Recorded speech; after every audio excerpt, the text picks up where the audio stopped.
Halo semuanya, perkenalkan nama gue Taufik. Selamat datang di channel gue. Kali ini kita bakal ngebahas tentang pertanyaan berapa sih usia maksimal untuk masuk ke perguruan tinggi negeri. Jadi banyak orang-orang di luar sana itu yang sudah usia lanjut atau usia 20-an ke atas, ya taruhlah 25 ke atas lah ya, itu pengen kuliah gitu ya kan. Tapi bisa nggak sih usia kayak mereka itu kuliah? Sebelum kita ke sana, kita harus kenal dulu. Seleksi masuk perguruan tinggi itu ada 3 jenis. Ini yang buat keislaman ya, di bawah Kemenak, bukan Kemendikbud. Nah, jadi bawah Kemenak ini atau kita sebut dengan UIN, ini ada 3 seleksi teman-teman. Yang pertama adalah SEPAN PTKIN, yang kedua adalah UMPTKIN, yang ketiga adalah seleksi mandiri.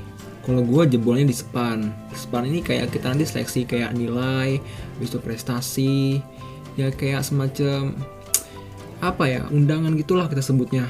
Itu SEPAN. Kalau misalkan UMPTKIN ini seleksinya tuh kita daftar dulu gitu. Pendaftaran di UIN ini kisaran 200 ribuan lah. Kalian nanti ke Bank BNI kalau nggak salah buat daftarnya. Nah, kalau untuk yang mandiri teman-teman, mandiri ini seleksinya setiap univ beda-beda.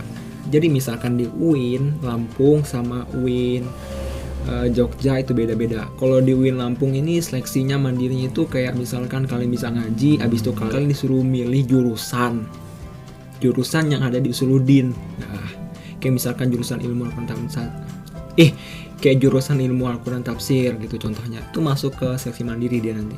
Dan ini jurusan-jurusan ini kayak terbatas gitu teman-teman kalau untuk yang mandiri. Nah, kalau kalian udah tahu semua tentang gimana masuknya, kira-kira kalian bisa nggak sih masuknya?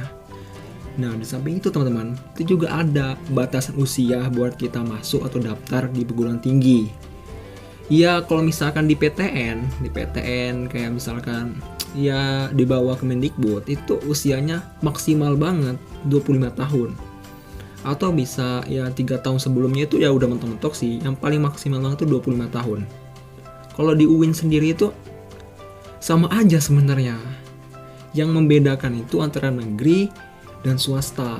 Nah, kalau untuk UIN itu tuh maksimalnya sama aja kayak yang di bawah Kemendikbud gitu, Kemenak ini sama aja. Tapi kalau untuk swasta tuh bebas teman-teman, karena dia yang nentuin sendiri gitu kan. Makanya banyak orang-orang yang kayak karyawan yang pengen kuliah lagi gitu, itu milihnya swasta. Soalnya ada jam-jam khususnya, habis itu ada kayak pesertaan khususnya dan masuk kayak jalur khususnya gitu loh. Itu yang menjadikan mereka itu masuk ke swasta untuk kuliahnya, karena usia mereka yang membatasi mereka untuk masuk ke negeri. Banyak sih perguruan tinggi swasta yang ngebuka tentang jurusan ilmu tafsir ini. Ya semuanya gue yakin bagus, semuanya gue yakin baik semuanya. Karena yang ngajar juga pastinya para profesor, habis itu dokter, habis itu ya lulusan S2 lah gitu.